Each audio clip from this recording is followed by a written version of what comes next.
Welcome to Body Work.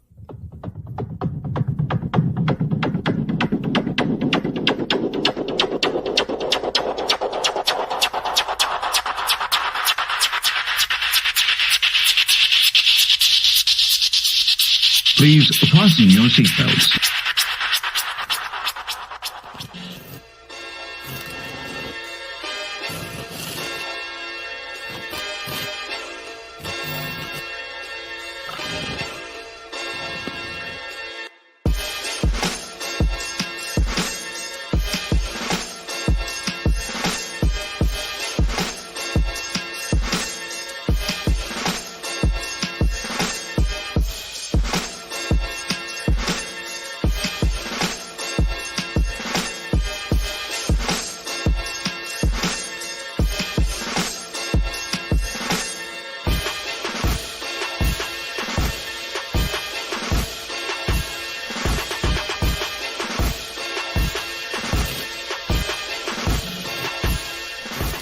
I had 11 Olympians and over 800 national champs. And all those men, they wouldn't do half the work that she do. And I'm seeing it from the young ladies. These last 2 years, when you think about it, all the good fights is coming from the women. The guys is ducking each other, looking for the easy way. I'm telling you like it is, you know? So again, you know, this young lady done did everything I asked of, and she did more. And I'm watching all the young ladies that's boxing now. It's like they trying to prove they better than men. Now, we knew they was kind of there, but now they showing that they mean. You know, in the old days in Philly, we call these guys crazy. And that's the way these women are. So when you go back home, speak nice to you.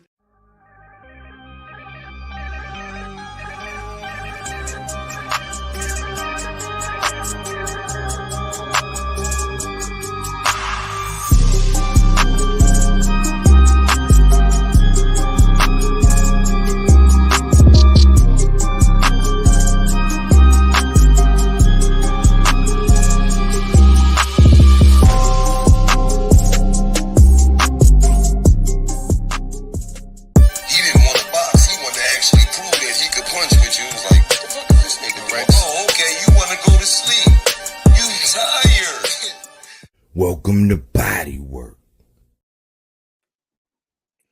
Welcome back. It's Michael Rogers. Welcome to Body Work Boxing. How y'all doing, man? I know it's a wild time to be talking about some boxing. You know what I'm saying? I know it's a wild time to be talking about some boxing, but then again, man, I'm all about that boxing.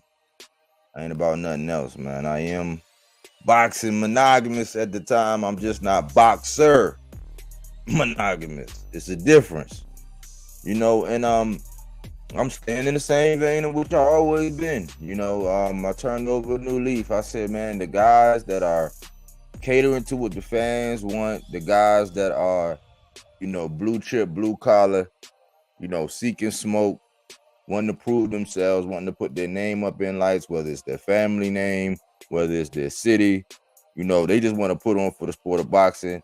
They're good at what they do. And the common theme is it's very, very hard, very, very challenging for people to decide whether or not they want to get in the ring with them. You know, and I'm getting real mixed reviews because I looked at it in so many different ways. You know what I'm saying? I looked at it in a lot of different ways. I said, I remember when the pressure was on Errol Spence to fight Boots or fight Ugas or fight Bud. At the point in time, Ugas had a belt. He had a strap. So everybody was saying, oh, well, you got to worry about Ugas. Spence got to worry about Ugas. Or Spence got to worry about Boots. You know, and it's on Bud. And that's when Bud decided to get the Avenesian and do all that stuff. And we know all of that. People want to get caught up in the history of all that. I'm just trying to be one to note the energy at the time in which everybody expected Errol Spence with two straps seeking to get the third and ultimately doing something with Crawford to seal the deal was the original intentions. He said young lions hunt.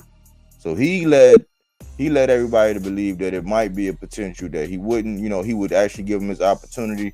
He would just so close knocking on the door to get the third strap, and he wanted to ultimately get undisputed.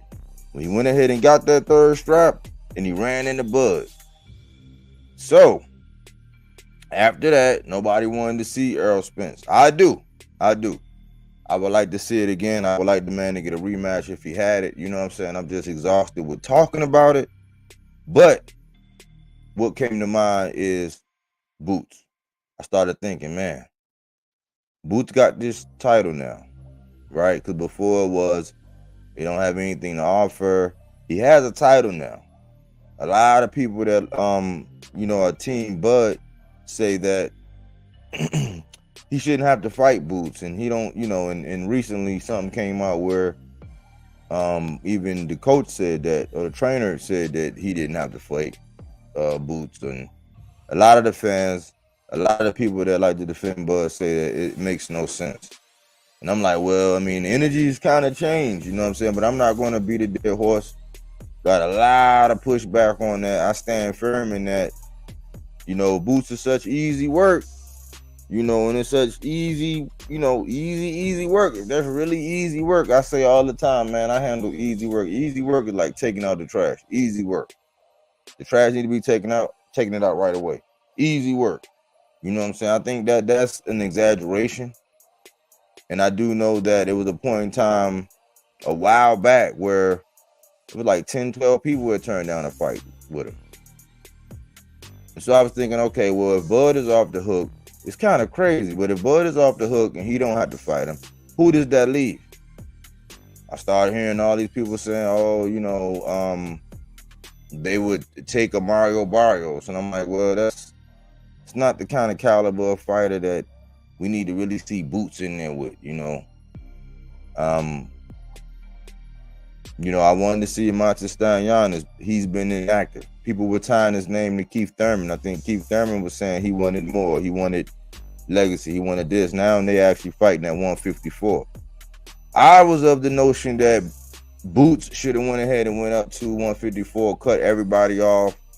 But I understand that if you've been in the spot for so long and you've been in the division for so long and you just been trying to do your thing and get a belt and you finally get one, now you kind of want to make your legacy there. And you want to use that belt to your advantage, so just trying to listen to people online, man. It just depends on who they favor and what narrative they want to push, whether or not they'll declare whether or not Boots is truly a boogeyman. And I would say, for the most part, he is.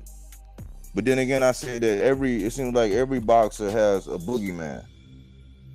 So I'm like this. I'm thinking like this. How can I justify this? Because again, when I use interviews and when people say, I'm biting. So I have to be very creative when I get my sources and how I use them to justify. But I seen an article. So I'm like, man, what flavor you gonna kick with today? How you gonna break this down today? And I said, I'm going to do this. Let's see. I'm going to do this.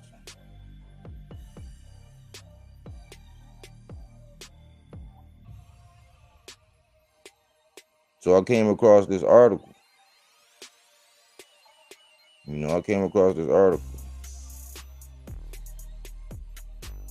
By Essentially Sports, right?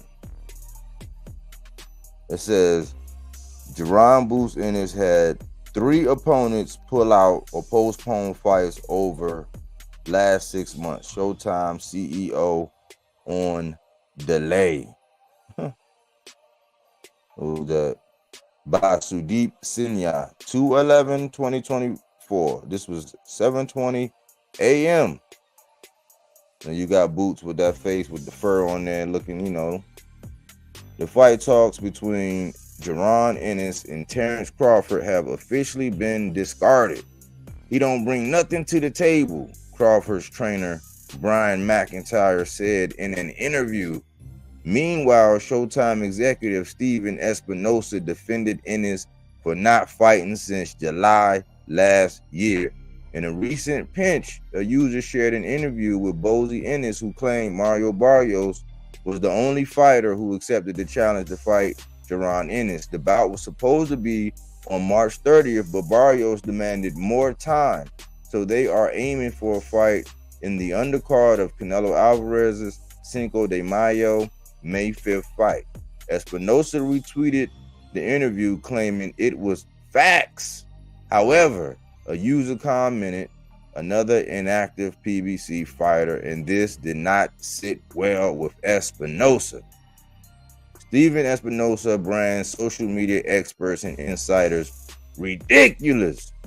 Responding to the PBC fighter comment from the user, Espinosa claimed, "Y'all dudes have no clue. Boots isn't even a PBC fighter." He also revealed that 3 fighters have either pulled out or postponed a fight against Jaron Ennis in the last 6 months. Sounds very familiar. So he condemned the people claiming Ennis didn't want to fight. So there was a tweet right there that said, "Y'all dudes have no clue. Fair use, fair use, fair use. Boots isn't even a PBC fighter, and over the last 6 months, he had 3 fighters pull out or postpone fights, and y'all like he's not trying to fight regularly. You social media experts and insiders are ridiculous." And that's Ivan, you know what I'm saying, if you want to know who incited the riot. And y'all like he's not trying to fight regularly, blah, blah, blah. You social media experts, insiders are ridiculous, wrote Espinosa. It's worth mentioning that Ennis last appeared in the ring against Romain Villa in July 2023, winning the fight via 10-round victory.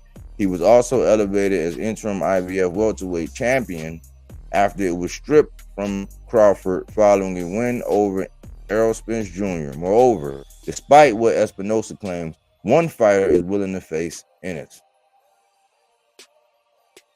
The fighter will leave no stone unturned. According to recent report from Boxing Scene, Jamal James is willing to fight Jaron Ennis. If the opportunity is presented and I got the time to train for it, then I'm going to take it, James told The Boxing Voice. You can't pass up opportunities like that, he said. It's worth mentioning that James' activity in the ring has been a bit spotty lately.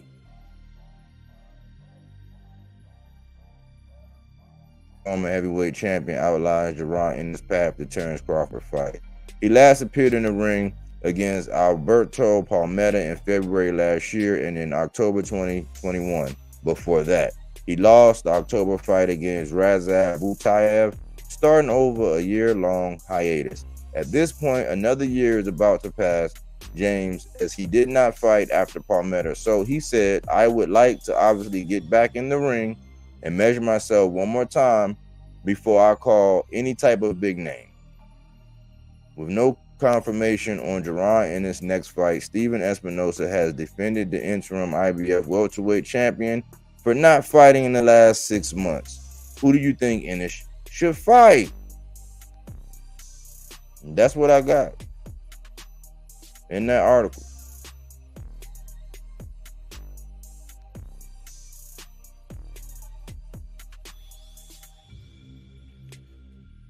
So that leaves us with the question. That leaves us with the question, man. Like, is this like what is Boots supposed to do? Because he's in a tricky spot. You know what I'm saying? And Ghost, he already jumped out there. Salute Ghost. To answer the title, yes and no. At 147, yes. But since I believe he will move up, no, not at 154. I believe some of those guys will fight him. That's a good question. So I'm thinking, man, listen. Would people be accepting of a Spence and Boots next? You know, do this rematch stuff and all this have to happen first? You know, in regards to the belts, if he's looking to unify, you know, can somebody let me know why Bud is holding on to the belts? That's a lot of questions, you know what I'm saying? Will the fans be willing and accepting of a Jamal James fight? You know? Because it was a common thing where certain fighters, for some reason, I don't know what the move was. I don't know if it was the network thing. I don't know, you know, because then you got to factor in the injuries. Because when you look at interviews and stuff, you get to find out that these fighters wasn't always 100%. So sometimes it's, you know, sometimes it's due to things that they're doing or things that they got going on. You have a baby sighting here. I remember Jose Ramirez had the nuptials. He got married, you know, so personal life happens. You know, people getting married, people having children, you know, at this time and that time. And you got Boots sitting right there. So I'm like, man, is he going to drop the TS and just say his name is Boo? Because it seems like ain't nobody running up and ringing his doorbell to get a fight with him. You know what I'm saying? Somebody let me know. Man, let me know what's going on with Boots, and, you know, how do you perceive him? Because a lot of people turn down a fight. A lot of people can conveniently justify why they really don't want none.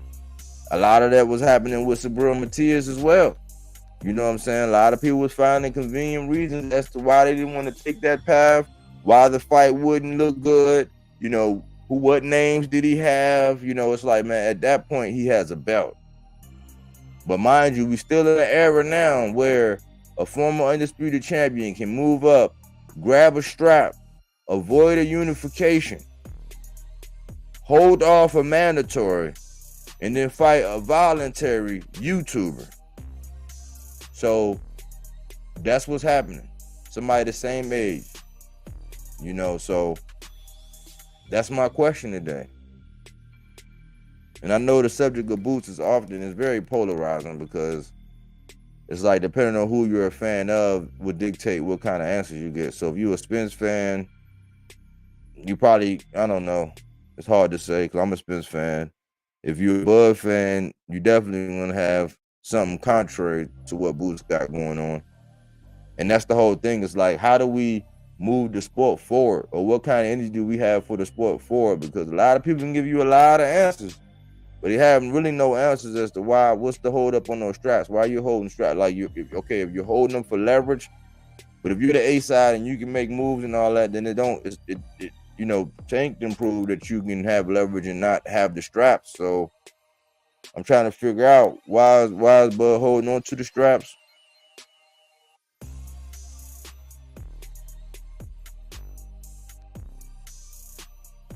Ghost. I love Bud as a fighter, but he should drop the belts because he rematched with Spence is at 147. That's why he got stripped, because he moved up and he's looking to fight Canelo. He's not coming down. Yeah, so what, like, do you know why he's holding the straps? Because I think I heard something about leverage at one point in time. I'm like, what leverage? If you already in the name and you feel like you got this and that, like, what leverage? Are you gonna leverage it to use, like, you gonna go to a sanctioning body with something, or do what you gonna do? Like, that's what I'm trying to figure out. Can't really get no real answers though, Ghost. I'm surprised you ain't watching the big show.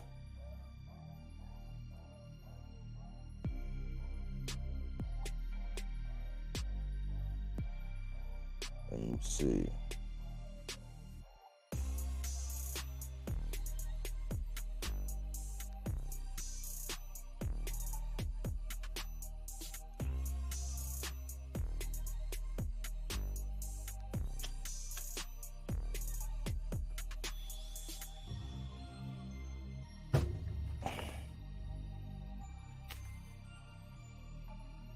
But it's out there and it's up. It's up there. Then we got the state of boxing, you know what I'm saying? While we think about that, while we think about, is Boots really the boogeyman? I think he's in that category, man. A lot of people conveniently find reasons why. And when I think about it, T.O. was real, you know, rah about going up and calling on Bud. You know what I'm saying? I'm guessing WBO strap, you know, blah, blah, blah. I'm thinking that. But afterwards, I thought about it. I said, well, shoot, if it's the big name and big fights, T.O. would have called Boots. There was never any mention of that. Especially when we hearing that, you know, Boots is not with PBC, and I don't know what kind of flexibility he has. Is he going to be on Amazon? You know, all that kind of good stuff. He doesn't need leverage at all. He's Bud, 2-time undisputed. Everyone knows he didn't get beat for those belts, maybe for the rematch. And nah, my Patriots not in it. So why are the belts being held up? Because I was always like, look, man, it got to the point to where I did, you know, regardless of the outcome, before it happened, before the fight, I did a video saying Earl move on, man, because since I like a lot of different boxers, I was looking at Virgil Ortiz, I was looking at Montes Giannis, I was looking at Boots, I was looking at the state of 147, I was looking at the whole welterweight division. I was looking at the whole welterweight division, and I was like, what's the future of it? You know, I've been saying, what's the future of the welterweight division? So I'm looking at, like, just like how 135 is starting to, you see 135 and how 135 is starting to shape up. We already see how 140 is starting to shape up. It's a lot of different moves. We'll be moving on up like the Jeffersons to the 47 division, to the welterweight division. How is this division going to shape up? You know, because it looked like Boots is in between a rock and a hard spot, man. It's like the older guys, he's like right there on the cusp of different generation. The older guys don't really want to touch him. They don't want to have nothing to do with him. He like, man, you the new era. The new guys, the people that's his size are the ones we think might get a challenge, ain't really trying to step on the gas to go up there and see that man. So I'm trying to figure out what's going on. Okay. Said body work. What's going on? I'm trying to figure out, so what's going on with it? What is the state of the welterweight division? So that's a question. That question impacts Boots, Giannis, I think Crowley. You could say Jamal James. I mean, he's still in the picture, but I mean, that's not somebody I really saw, but because I'm not sure. I really don't believe there should be a rematch. The fight was not even close. I believe the way the fight goes, that should dictate if there's a rematch. A lot of people have that popular opinion. I just say, man, it's paperwork, man. That's $1 million, and that was if it wasn't up for Earl, if it wasn't for Earl, man, we wouldn't even got undisputed. So I honor paperwork, man. If we had some paperwork saying that I was entitled to do X, Y, and Z, and I enact that paperwork, a la how like Shakur had that right to go to the mandatory. I mean, he has that right to do that, and people still say that's a duck. So it's just a matter of philosophy, which potato, you know what I'm saying? Whether or not the fight will be the same results, you know, whether or not Earl be more healthier, all that stuff is trivial. We'll never know until they get back in the ring. What I do want is I want some closure on that, and I kind of want to start being able to start shaping up what's going on at the welterweight division. You know what I'm saying? It's some young killers on the prowl. It's some young killers that just, you know, you see what happened with Shakur Stevenson. You see how finally he was like, up my weight. I'm not going to do this. I'm going to move up. There's going to be some people at 140 that's all of a sudden going to be like, you know what? I'm not going to suck down no more. And all of a sudden, 147 is going to be real stacked and packed, and it's going to be a rumble in the jungle. And at that point in time, you know, because the Boots era kind of already started once he got that belt. That's what he's been waiting on. So now he got to go out there and defend it, and he got to start putting on the show, and he got to start collecting them all, you know, or he got to make a move and go to 54. Because, to be honest, man, I don't see nobody chasing behind and running to get that smoke. Nobody's actually saying the man's name. It's mixed. I get mixed. You know, everybody say the eye test, because sometimes the eye test is reasonable. You know what I'm saying? Sometimes the eye test is reasonable when you're judging a fighter. A lot of people use the eye test when they judging Boots. Then other times, like, oh, you're using the eye test. Well, we don't use the eye test. You know what I'm saying? Then sometimes the triangle theory, you know, it's, oh my gosh, you're a rookie using the triangle theory. But then other people just turn right around and say, oh, well, look at what Boots did to such and such, and look at how such and such fought him. You know, so then they'll go right into using that information. So I'm trying to hear from y'all. I'm trying to hear from my people out here. You know what I'm saying? I'm trying to see what's good. You know what I'm saying? How do we feel? What we pushing? Because it sounds like this man is the boogeyman, just like Matias. And I said they could have helped each other. They could have counseled 2 birds with 1 stone, and we might have got 3 like brilliant fights out of them 2. Because I don't know who would win. You know what I'm saying? But I'm also a solution oriented. I'm real creative. You know what I'm saying? I think outside the box. Definitely not a yes man or a minion. You know what I'm saying? And when people try to make me dumb down and acquiesce to whatever they got going on, it don't really work out for me no more. 147. Let's see, Ghost. 147 would get popping when guys like Haney, Matias, Lopez, Hitchens, Ortiz, Taylor, who is already going up there. I mean, I think well, I don't know, man, because I remember with Lipinets and all them guys, it just depends, man. With a guy like, Taylor after 2 fights versus Boots would be good. I was thinking that, you know what I'm saying? I was thinking that, but I think that a lot of people are going to find a way to not give Boots credit because a lot of these guys, they're going to use that fact that people are moving up. You know what I'm saying? It's almost like darn if you do, darn if you don't.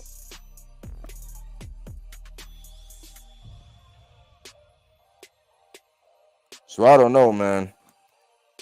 What y'all think about the Jamal James thing? I mean, I again, that goes back to the inactivity thing. For me, I don't want to see anybody fight one of these like high caliber, somebody that's in my boxes to watch collection coming off a lengthy layoff. Now Keith is saying that, you know, that rest might have done some good. Keith is saying, you know, in his coming bout with Tim Tszyu, he's saying that he got the rest and, you know, it was a good thing and this and this and that. But a lot of these guys, I don't like seeing them after coming off a long, huge layoff like that against a high caliber fighter. I think he's at a crossroads right now.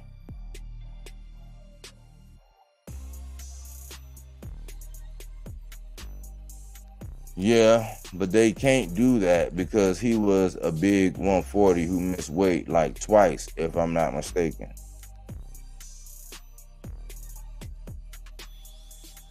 I mean, people going to say, I'm telling you, boxing is funny. People going to say, oh, man, if T.O. did that to Josh Taylor, then Boots would obliterate him. You know what I'm saying? Like, they'll say stuff like that, which, to me, I think that his best competition is going to come from somebody that's actually bigger than him. I think it's going to come from divisions that's above. Like, I think him and Lubin would be fireworks. You know what I'm saying? Him and Lubin would be fireworks right now. You know, if they fought at 154, I would go up and see Lubin. He's, you know, Lubin might be able to, but it's not quite like that. But yeah, I think that would be a good fight. I think if Castano was active, I would like to see how he would do against a Brian Castano.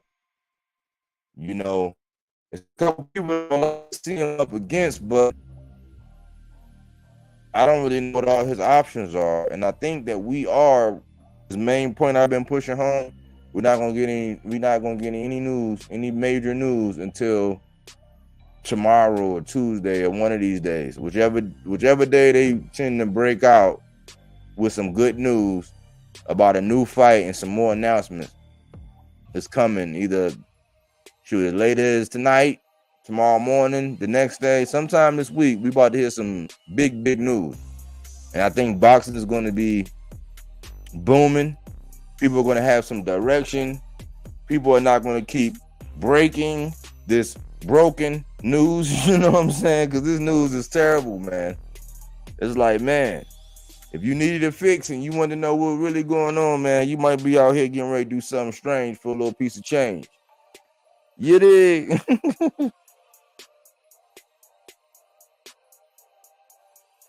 But what he say? Damn, him and Lubin. That's what I'm saying. Like, we gotta start thinking outside the box. I would like that fight, man. Lubin, the history between Mel. I don't know. I like to think outside the box, man. And they say that Erickson Lubin, you know, I don't know how true it is. I don't know.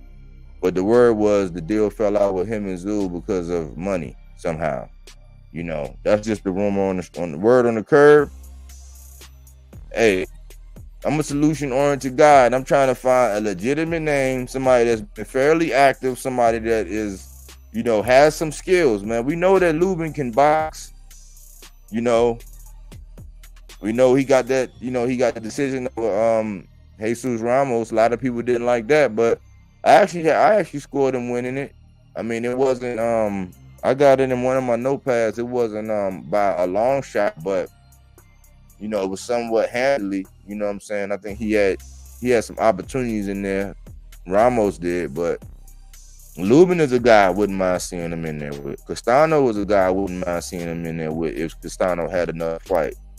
But Castano seemed like the kind of guy that, whether he's active or not, I think that style and the way he moves, the way he boxes, is just one of them tricky styles anyway.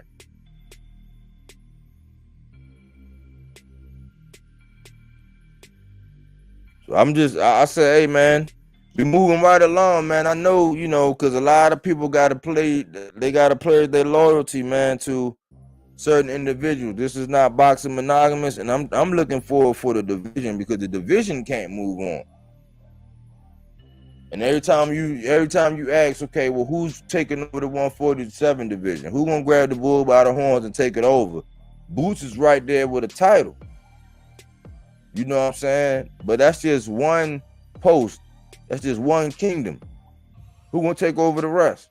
What's gonna happen?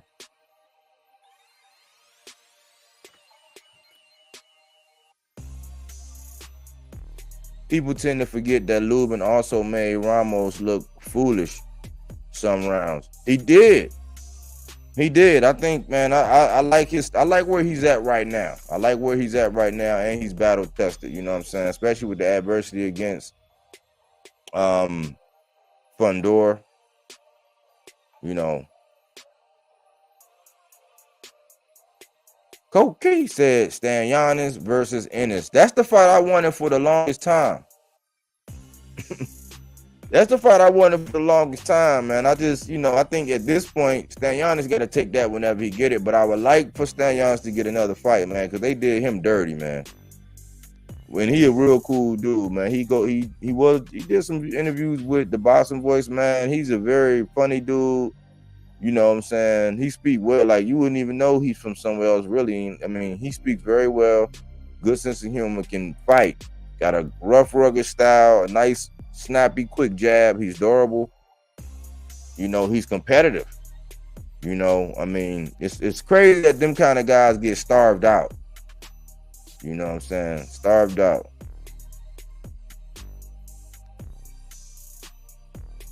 Ennis versus Cobbs. You like Blair the Fair? He can talk that stuff. Where has he been at? Why has he been sitting on the shelf? It's like he's been sitting around. What has he been doing all this time? I'm like, I don't even know how these boxers can afford to just go this long without fights. I don't even know when the last time Blair the Fair got in the ring. You know, I mean, I kind of think Ennis would make him look silly, but who knows, man? The way Blair the Flair be talking, you would think that the way Blair be talking, man, you would think that he knew a secret or something, like he had a cheat code, because he be talking that cash money when it comes to Boots. Boots versus Mendoza or Israel Madrimov. Mendoza. Would they fight? Ain't Mendoza, is he from that Philly area? I suggest Cobb because of his goofiness. Will be fun to see Ennis beat him up. Yeah. Those great fights. Ennis doesn't really self-promote. Blair will sell the fight, basically. I'm like, man, like you gotta, I don't know, man. When you right there and you got that level of talent, man, you gotta have your breakthrough. You know, I guess a lot of people thought it was. I thought it was corny with Devin changing the name and doing all that. But somehow, some way, man, whatever they got going on, whatever you want to call what they got going on, whether you want to call it a gimmick, whether you want to call it, and it's fine with everybody else. Everybody else, just let them just do whatever they want, man. It's like Boots got to start talking spicy. He got to start talking dirty. You know what I'm saying? Like, I know that's not the kind of person he is. I know that's not how Bozy raised him, but it's like they are just going to sit there and string y'all along, man. And you're going to look up at the clock, and I'm telling you, it's the same way they did Jamal Charlo, man. Same thing that happened with Jamal Charlo, man. You look up at that clock, you know what I'm saying, and it's on the 3. You turn around, and you look back, and you like, how'd he get on the 10? And then time is just gonna go by, man. Time, the years and years, months and months, and this date, and then 4 months later we got this date, and then postponement, and they have successfully moved somebody right in that general region, allow you to get older. You know what I'm saying? Not really acquire anything, because he got a lot of names on his resume. If anybody needs a big blockbuster fight, a break, you know what I'm saying, something, it's him. Those gimmicks sell, unfortunately. Ennis is a hard hat type of guy, like Cotto, no gimmicks. Yeah. I wouldn't even say no gimmick. I would say, man, you gotta come up with, you don't even gotta be a gimmick. It's just whatever you gotta pop up with to become more ingratiated with the fans, just so they can demand you more and more everywhere. It need to be like, people need to be popping out. Like, somebody need to be saying your name on one of these late night talk shows, or somebody need to be inquiring or seen or some kind of commercial or something, so people can start demanding it. Because, like, man, it's just, time is just going by, man, and he's been there, he's been doing everything he's supposed to do when he get inside the ring, but the clock is ticking. That's how Rolly be getting those fights. You see what I'm saying? Rolly be getting them. As much as we don't like him, he know how to talk his way into a fight. And like, I'm starting to believe, man, like, since it's, I mean, we can't sit here and act like we don't see where boxing is going. Now, you got to do what you got to do inside the ring, but we all see that boxing is kind of going Hollywood. We do see that, right? We're not going to turn, we're not putting our head down in the grass, and not looking around and seeing what's really going on. There's fraternities of people that's linking up and doing stuff. It's all kind of stuff, man. If you in the network, if you in the know, if you I don't know. Boo should adopt that Pretty Boy Floyd attitude or Roy's attitude. He would sell because he can actually back it up for real. Exactly. Yeah, come up with a song like Roy. Y'all must have forgot. Yeah, or you out there in Philly, whoever's the hottest guy, have Gilly do a track and have you featured in the video or something. Like, like, you gotta be at a Philadelphia Eagles game. I've been saying you should have locked the stadium down. Lock the stadium down. Be seen out there, grab that stadium like how Earl did Jerry's World. Grab that stadium. Hook up with the link.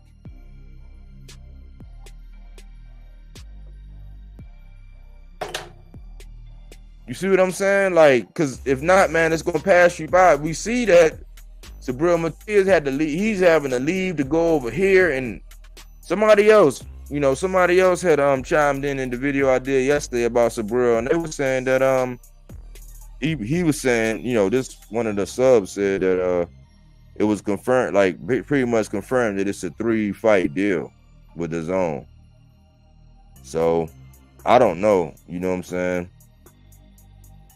I still gotta confirm that.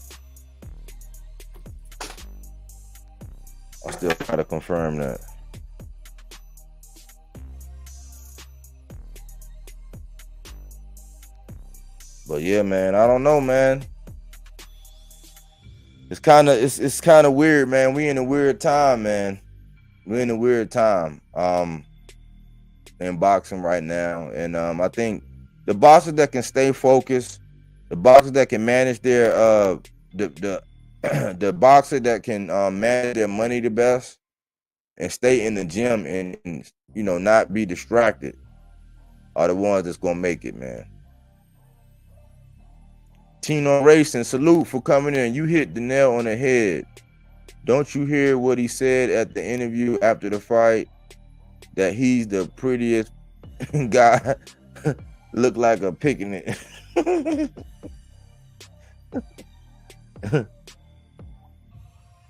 Oh man, I think Boots should fight Virgil Ortiz at 154 because if we are really honest, nobody of the top contenders would ruin their chance waiting for Bud to drop the belt so they can be set for the fight. Yeah, Virgil Ortiz. I remember they were saying it was Tim Tszyu and Virgil. I think so. It's looking like 54 is the division, and I'm thinking he could use his belt. He could use his belt. Matias didn't get Prograis and Taylor like he wanted, but he fought some excited, undefeated fighters. Look out. Some tough guys in Jukumbayev, Dadashev, Ponce, and Anayan. Are they moving up? Yeah, some of them guys, are they moving up though? I mean, I'm talking about, man, they're gonna wait this man out, man. That's what I'm saying. We can't, he can't be relying. He can't be relying. Whoever's backing him, man, they gotta start pointing at people and grabbing them and saying, "You, hey, what's up, man? What you need for me to get you in here? You know what I'm saying? Let's do it." Like, he gotta start grabbing the bull by the horns, man.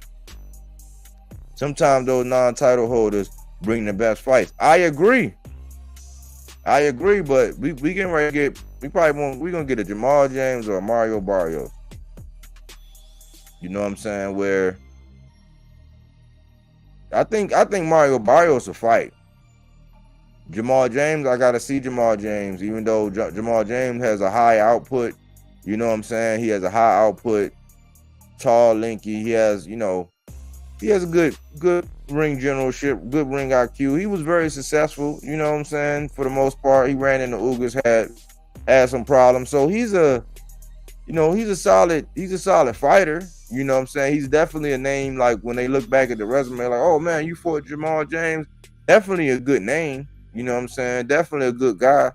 You know, I just think that right now they're not giving Boots any credit right now for what he's doing.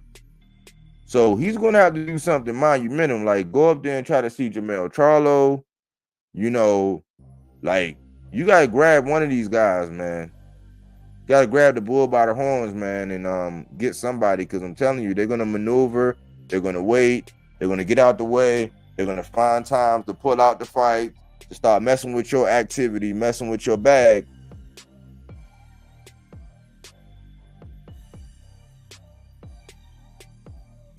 Ennis versus Ben in the UK.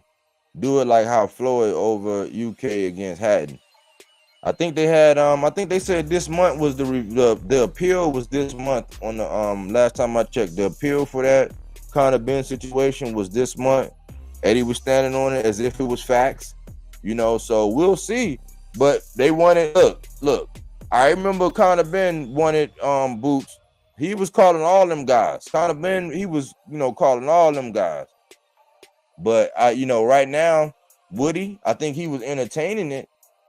But that'll be a dangerous fight, man. I'm for it. I think Boots, that's the kind of name. Boots need the names. He got the title now, so now he need the names so that he can become must-see TV, and then the money can come along with fighting him. And like I was saying with Matias yesterday, he needs to become to where he need to get it to the point to where he's getting the money, and the money that fighters would actually get to fight him would actually be worth it, to where it's not just a high risk and, you know, a low reward or okay award, but a high risk and a very decent reward.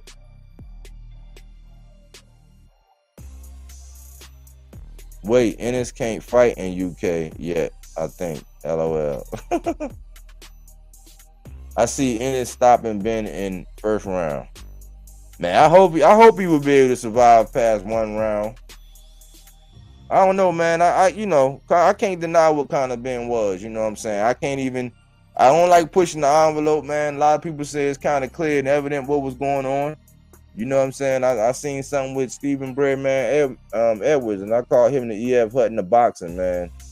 When he be talking that boxing, I listen. You know what I'm saying? And the way he put it, he was like, man, is it kind of obvious what's going on?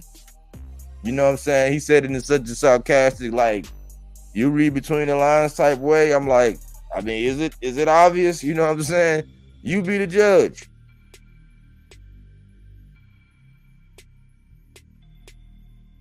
We talking about Boots in this one, but I just checked the names at 154. That division will have all eyes starting summer. No BS. Look at the rankings. It's stacked.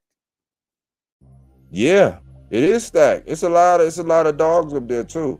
That's why I said 154 is one of them on any given Sunday. That's how 140 is though.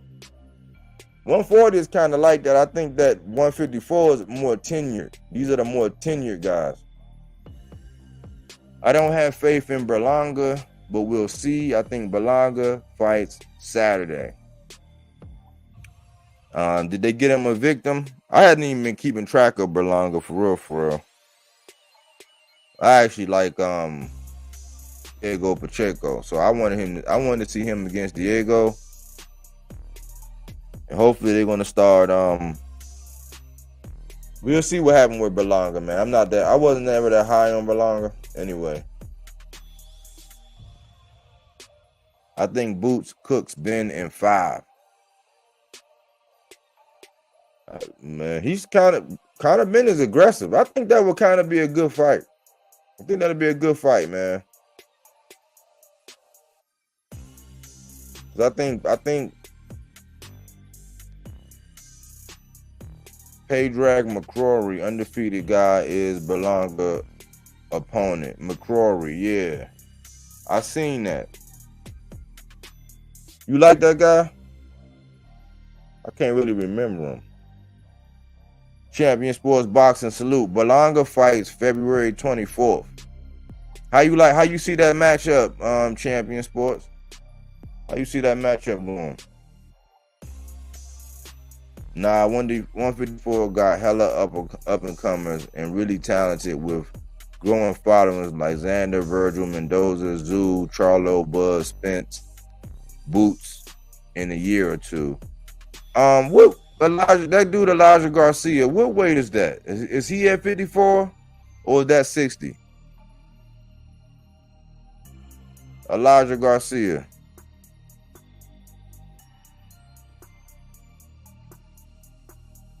Who's Berlanga fighting so I can do my homework? Here, they put it up there, Ghost. They say Patrick McCrory.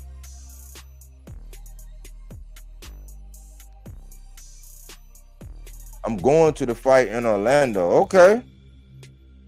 That's what's up.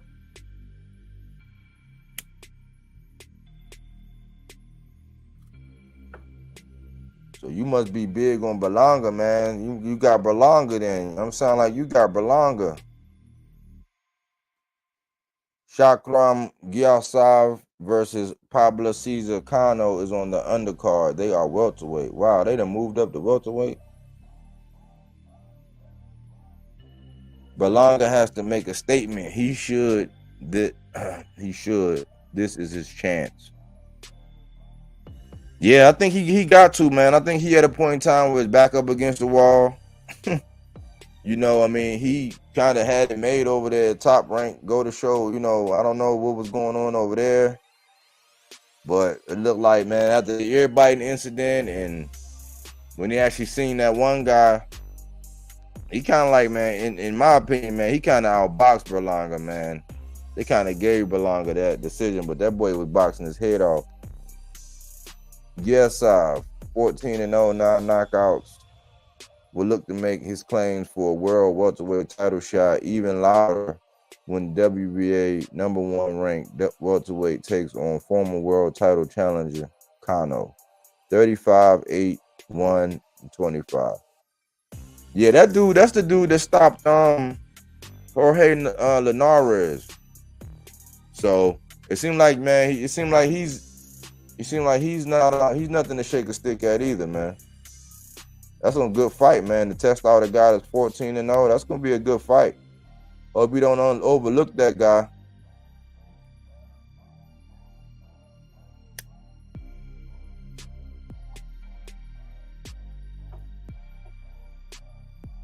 I figure I'll put some ideas out there, man, for Boots, man. Try to campaign and see it, but it's a tough. It's with everybody wanting to pledge their allegiance to all these different people.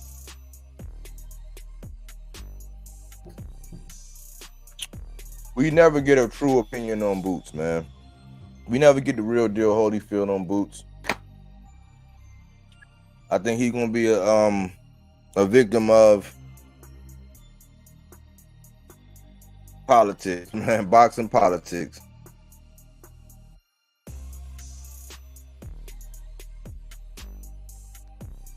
Body work. Who you think will take that vacant IBF title at 154? Real good names there. Now Boots should petition to get a shot at it. If not, then stay at 140 since he already got the IBF there.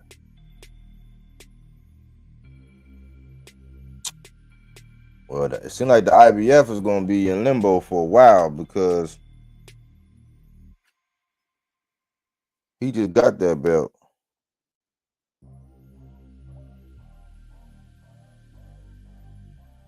He just got that belt, so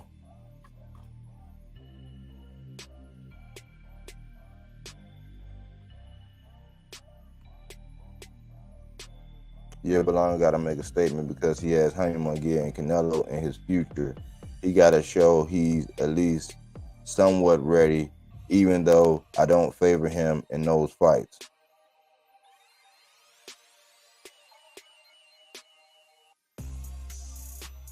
I think he's in between what we call a rock and a hard place, man, where his value was little. He got what he deserved. He worked it, you know what I'm saying, everything. I'm gonna look at these rankings real quick so I can answer Ghost's question.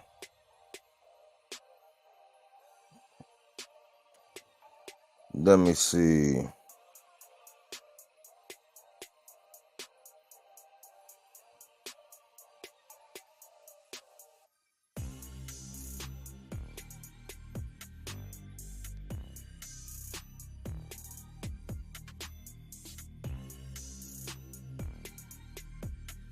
Let's see. Let's go down. Here we go.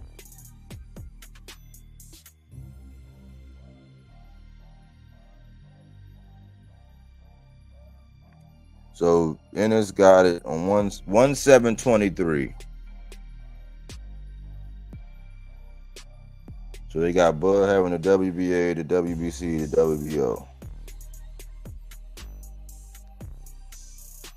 Cody Crowley, Giovanni Santillan, Errol Spence, Jin Sasaki, Karan Chukajan, Romain Villa, Harry Scarf, Iko Usman, Alexis Rocha, Josh Taylor, Gabriel Valenzuela, David Avanesian, and Sakram Gayasab. So they went to the number, that's number 15.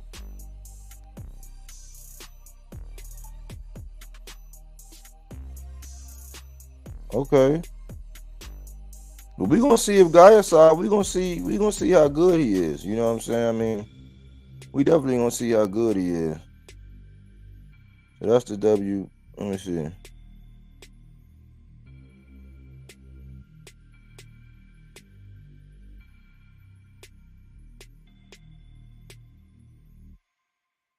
Yeah, that's the name. Let me see.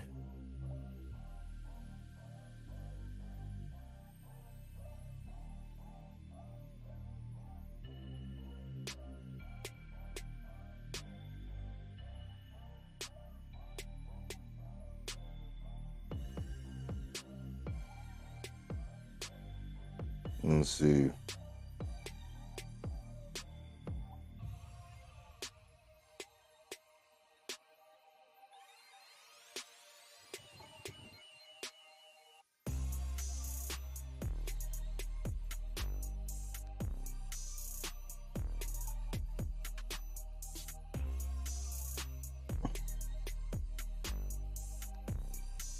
This is not. I don't think this is updated. But they got Terrence Crawford, Earl Spence, Boots, Virgil, Demontis Giannis, Santillan, Alexis Rocha, Cody Crowley, Shikram Gayasav, and Mario Barrios. Those are the top 10.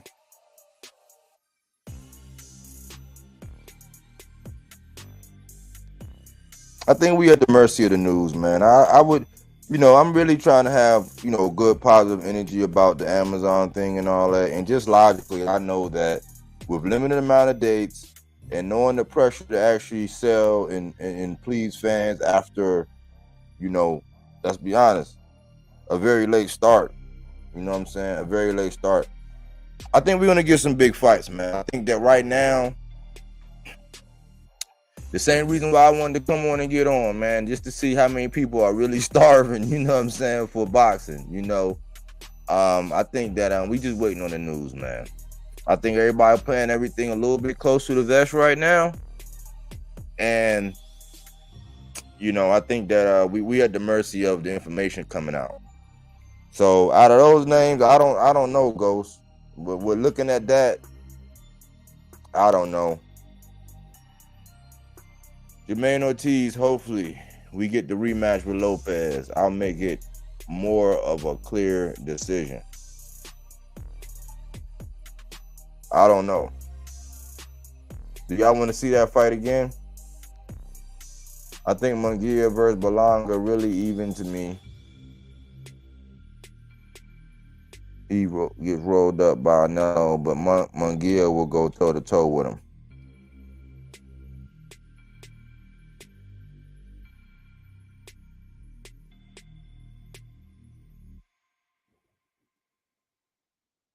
I'm talking to Ghost. Who you got? Rolly or Ryan? Man, I like Ryan, man. I don't know why, man. I think Ryan, and this is what I think as far as his image, man.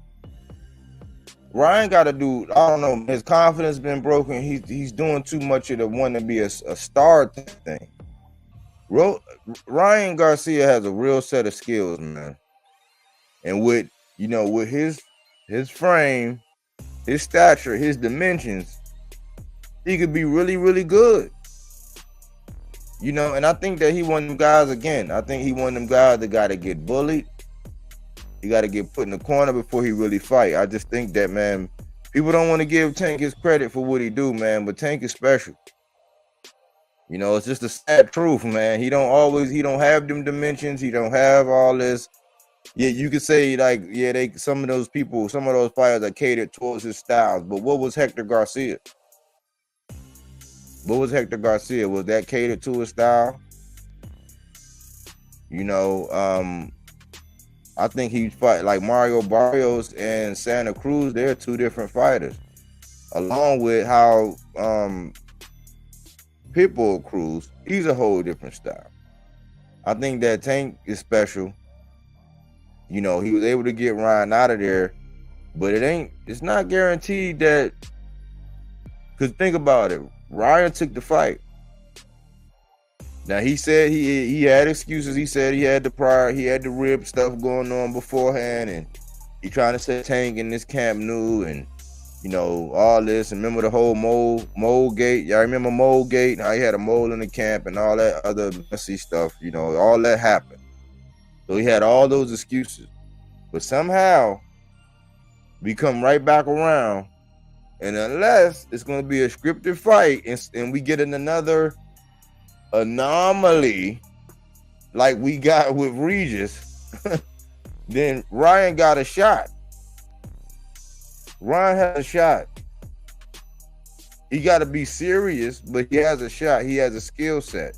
Devin can box, but Ryan know that, man. I mean, I don't think that fan base and that following and being able to get all that bread, if you keep winning, if you keep losing and losing and losing, you're going to be one of them guys that say, well, every time he has a big fight, he winds up losing. What boxers can we say that about? That every time they have a big fight, every time, so it's like, it's a big fight, they wind up losing. How many boxers can we say that about? I like Tank. correct me if I'm wrong, most fans become such fanboys, they tend to forget every fighter has flaws. But they also do other things that make up for it. Many times, like Ryan's speed and power. That's what I'm saying. I'm like, I don't like if Devin, unless he's just overconfident and they done watched some film and studied and they know this and they know over and over again, they know. I mean, unless it's scripted, man, Ryan got a set of skills to where I think it's gonna come a point in time, probably about the 6th or 7th round, when Devin start getting all confident and thinking that, you know, I'm boxing, and he's gonna piss Ryan off. He might make a mistake. He might mess around and drop Ryan. And Ryan might be able to gather his wits, and put it together. Because that's Ryan's problem right now.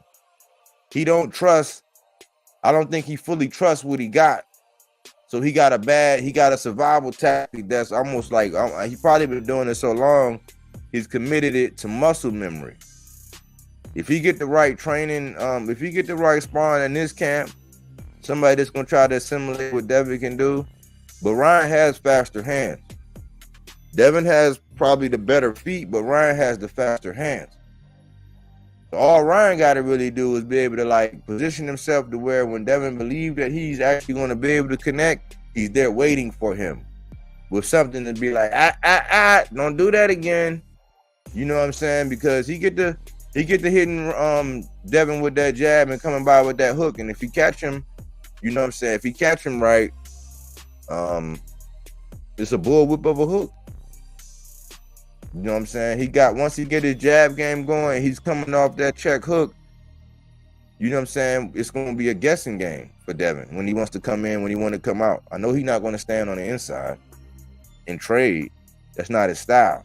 Even though people are going to try to push Devin to go get the knockout. And that's what might make this fight more interesting.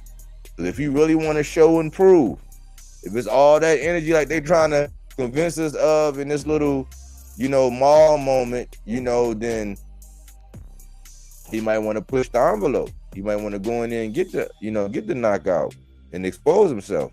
Who knows?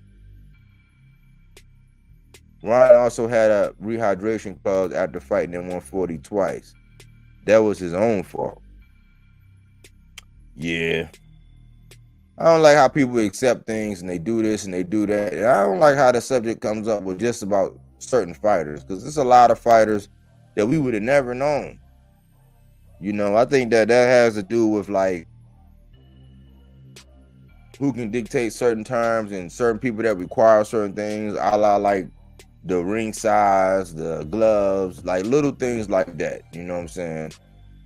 Not nothing too major, except for the terms of the fight.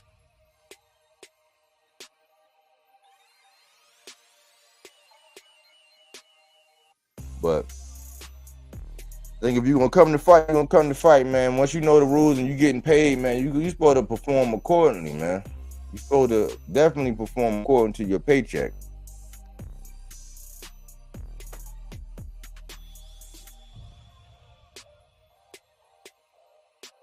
But I figured this wouldn't be a popular one, you know what I'm saying? Because a lot of people are distracted and we're not getting the news that we need. But I wanted to come out here, man, and just, you know, try to get some answers. We put out some names. I guess we got a few answers, you know what I'm saying? Maybe these people will look at the playback, you know what I'm saying? I just want to say salute to all my subs, man. Salute to everybody that's, you know, been adding to the success of the channel here lately, man. It means a lot, man. Y'all almost got me there. Last time I checked, man, I was at 992 subs, so we were like 8 away. And the video when we were all kicking it yesterday, the video we had, that's at 2.4 thousand views, 138 likes and 62 comments. So that was a real good live we had yesterday. Obviously, a lot of people like it. A lot of people are watching it. You know what I'm saying? And let's see. Arnaldo Nieves, Hector Cases, Unknown, Jose Rodriguez, Juan Cartagena, Carlos Burgos, Jackie's Howe, Coke Key, Wilfred Vasco, Unknown was in there. Abu Calabo was in there. Angel Rosado, new sub. I appreciate all the good comment. Jose LeBron, Melazar Khan Sewa, Wilfred Vega, Jose Daniel Mendez, Ariel Acosta, Alexander Mitisu. I said Carlos Garcia, Anubis.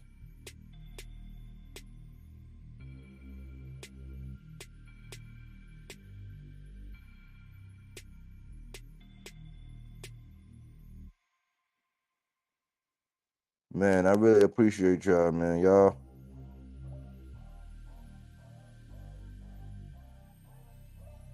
Let's see. I knew exactly which tab I needed to go to.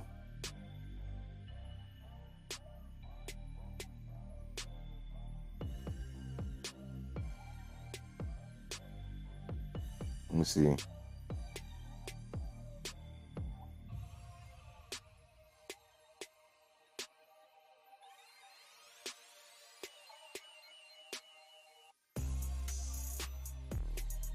But yeah, man, all my guys, man, y'all know, cause I be rapping to y'all on there, man.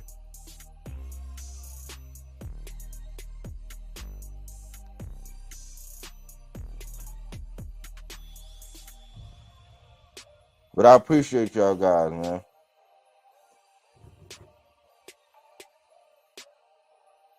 Let's see. Ryan is also bigger than Regis, got more reach, and is faster in his feet and hands. Yeah. Said we was late last night. Yeah, we were, man. Nah, facts. It was lit yesterday. Great conversations. Yeah. Salute to y'all, man. Y'all make y'all make it fun, man. We actually have fun with it, man. And, you know, I like to hear from y'all and see if I'm just, because right now, the boxing community will gaslight you, man. How you thinking you doing everything wrong? And there's a lot of people that be dry hating. There's a lot of people out here that don't really want to see you be successful, man. They don't have anything to say in support of you, but got everything to say when it come down to, you know what I'm saying, like deriding you or pulling you down or dry hating on you. You know what I'm saying? I don't understand it, man. Me, I'm the type, man. Most of the people I come in contact with, I've helped them on YouTube before anything ever happened, or I donated to them or participated with the conversation or gave them ideas or something. You know what I'm saying? I'm a giver, not a taker, but I see that now it's like, people think they got eminent domain online and they run shit for real when they really don't run shit. You know, it's sad, man. It's sad. All I can do is continue to do that body work. We had Larry. Hey, champ. Hey, Larry. My lady was talking about Larry. She said, boy, my lady was laughing at me afterwards. She was like, did you say, ain't you supposed to be in the bed? I was like, hey, Larry, I thought you said you was going to bed. We were trying to get Larry some insurance. We were trying to get him to protect them knees, you know. So we were trying to sell him some product. You know what I'm saying? Let's see. You got to drop your Instagram so we can drop your interviews and news. Oh, y'all don't got my Instagram? It's in my I always put it in the description. I'm gonna drop it here.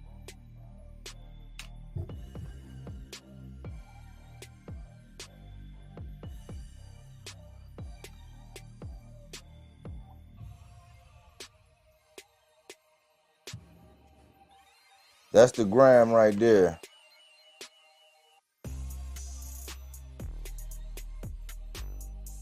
That's the IG right there. If you look up IG, that's why you get there. I see a lot of channels say they hate a guy who runs in a fight. What I hate worse is a guy who doesn't adjust and cut off the ring. If a fighter is abusing the same move, it's his duty to adjust. Absolutely.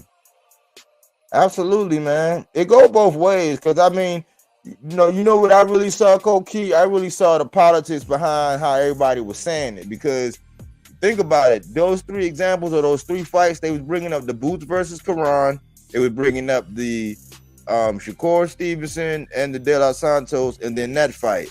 But if you heard their justification as to why Ortiz won, or if you heard their justification as to how Tio won, that will let you know how they play politics. That will let you know how they play politics. You know, that's what I'm starting to learn. It's like, how you feel about this? It's like, because you didn't feel like that about that. Now it's the business, and now it's that. It's like, yeah, we choose to acknowledge when the business makes sense. You know, that's why I'm trying to get back to, you know, highlighting what these guys are doing inside the ring, getting to know them and where they at. But like less and less about the politics, because the politics is divisive. Somebody always gonna figure out a reason why they ain't gonna fuck with you. A reason why they ain't gonna fuck with that boxer. A reason why they can do this, and the reason why you can't do that. Like, I'm starting to just flood them out, man. Just drown them out. Larry got that body work from the chat. Yeah, the chat, y'all was brutal. And me laughing, man. I was like, man, I love it. I love it. I love how the chat handling it. We ain't had to do nothing. We could just let them free roam. And I guess he got just used and abused that he just said, you know what, let me go night. Let me go lay down. I'm not getting anything. You know what I'm saying? I'm not getting anything out of it.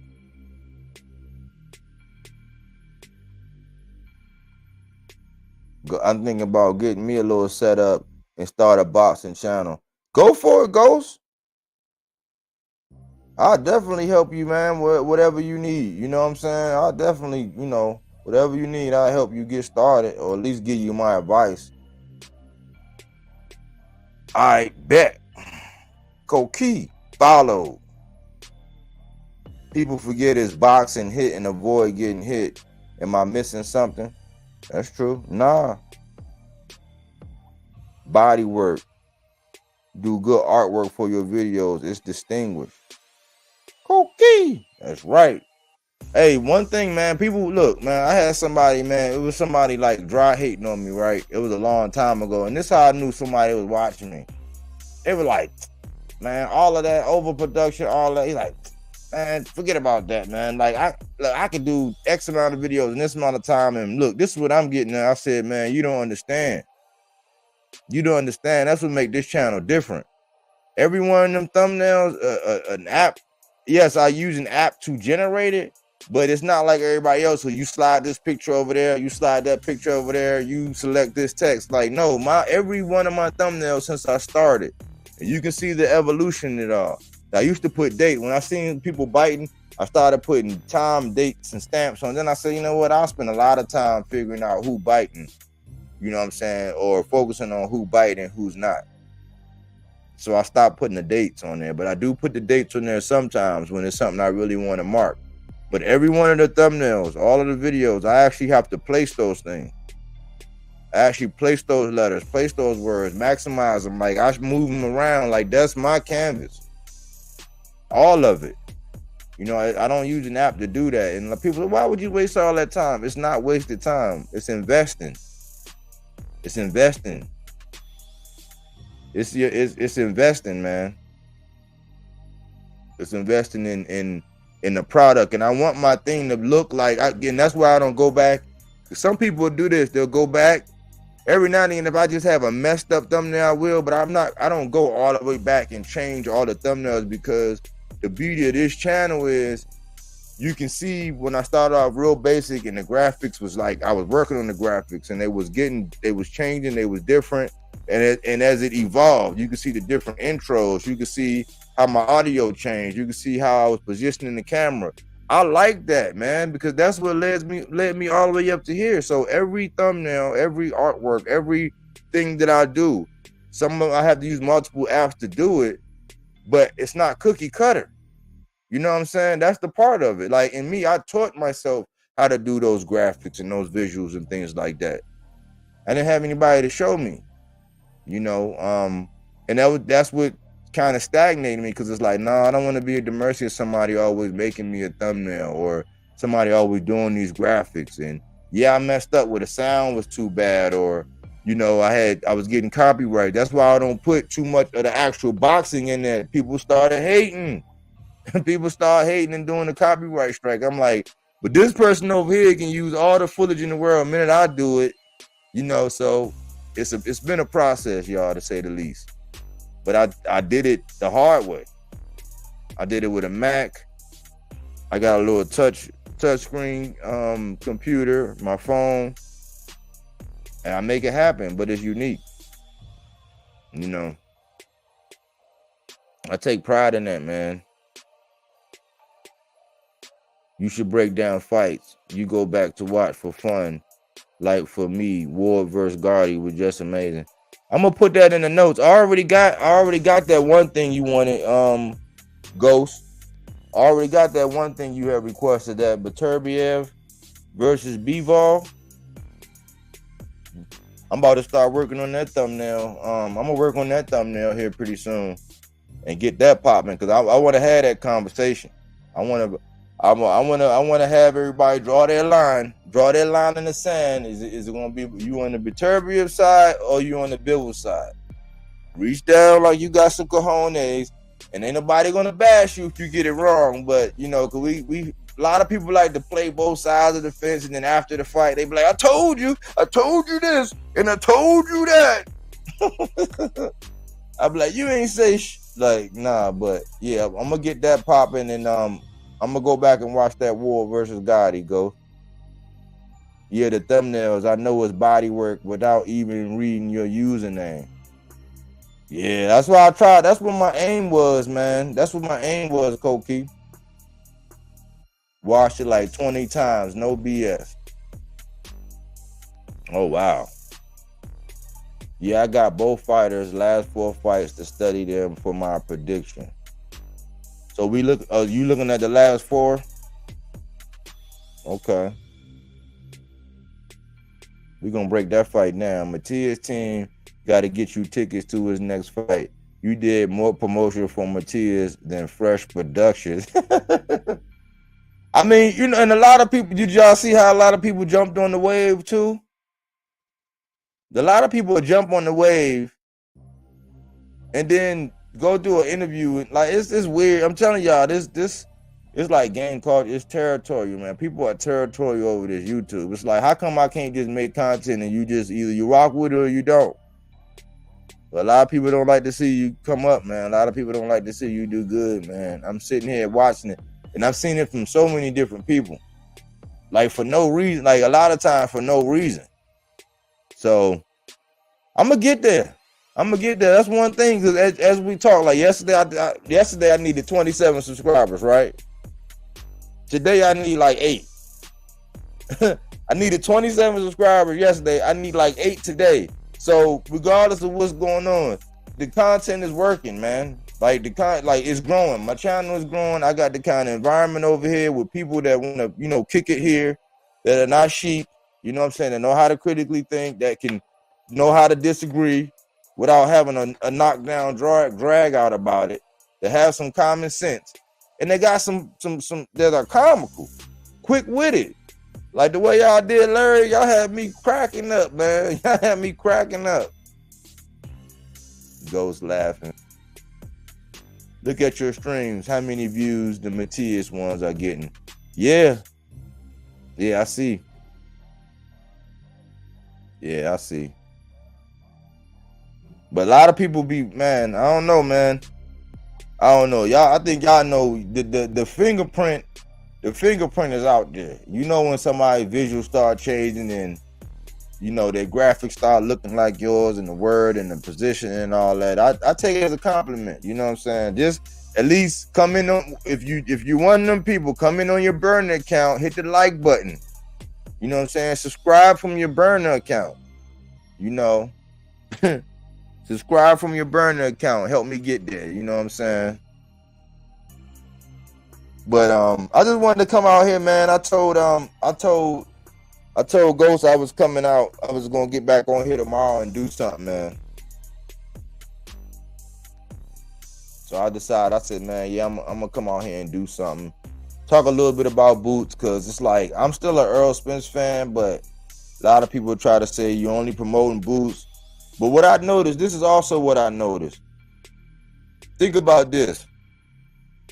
People love to criticize you, but if you think about it, when that kind of been in Pete Dobson, when that came out, aside from Ness actually doing an interview on him, how many people did anything? How many people did any content on him? Like when that same card, when Ammo Williams was coming out, How many people did individual videos about Ammo Williams?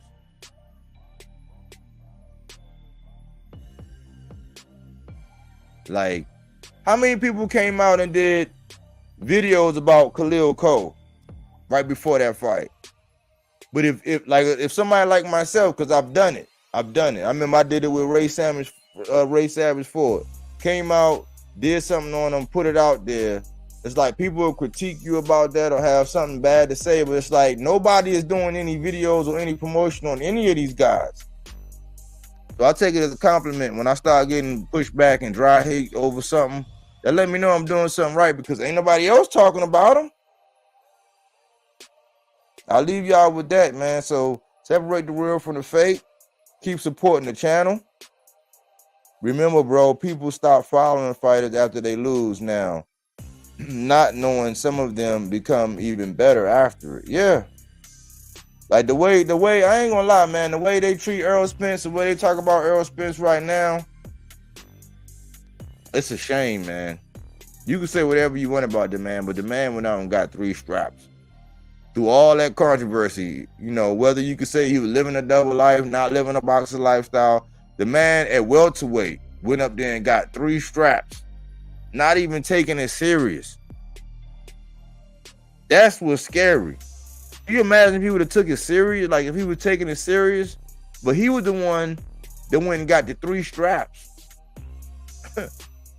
And look how people talk about him. That's why sometimes when some boxers be like, you know what, bump that legacy stuff, this and this and that, because Errol Spence is a prime example that when you do everything you're supposed to do, and you reach up to that level, you suffer one loss. Even if it's bad or not, you suffer one loss, they're going to throw you away. You ain't worth anything. I said, well, you know, that's not how I look at the sport. You know what I'm saying? That's not how I describe it. I'm not going to sit around for 8 months, you know what I'm saying, pulling my pants down, mooning everybody because my favorite fighter won. It's like, grow up. Act like you won. You know what I'm saying? Stop living vicariously through these boxes. When you're fighting the creme de la creme, and if you are living an outside lifestyle or something that you ain't supposed to be doing, it's going to show up. It happens. Every fight, all of the great boxers, they have some kind of adversity in their life somehow, some way. That's the irony of life. We don't judge them on that. We judge them by what they do in the ring first, and then we work our way outside of the ring. That's how I do it anyway. You know what I'm saying? But I figure I'd get on here, man. Speak a little bit about Boots. Most greats lost before getting the belt and dominating. Yeah, that's right, Ghost. But salute to all of y'all who came out, man, and kicked it with me for a little while. I just want to get out here, man, put out some fresh water for Boots, man. Get people to at least stir up some dialogue about him, man, because a lot of people are getting real creative in all the excuses and all the justifications, and we know we haven't seen him fight anybody where he didn't have all the advantages. We know that. The only way to actually see him fight somebody without all the advantages is for him to move up. Because anybody at 47 and below, if Bud or Spence not gonna fight him, he's gonna continue to have all the advantages. Go say talk later, big dog. So I'm giving some people some food for thought when it come down to Boots, man. You know, I mean, let's try to come up with some solutions for him. Or maybe we just gotta sit back and wait to see what happened after the Super Bowl is over. Who knows?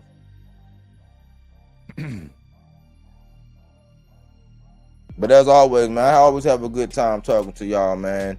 To the 300, the kidneys, where we do body work. You know what I'm saying? But anyways, thanks for everybody who tuned in. Everybody work boxing. But we don't take things for face value. We do that body work.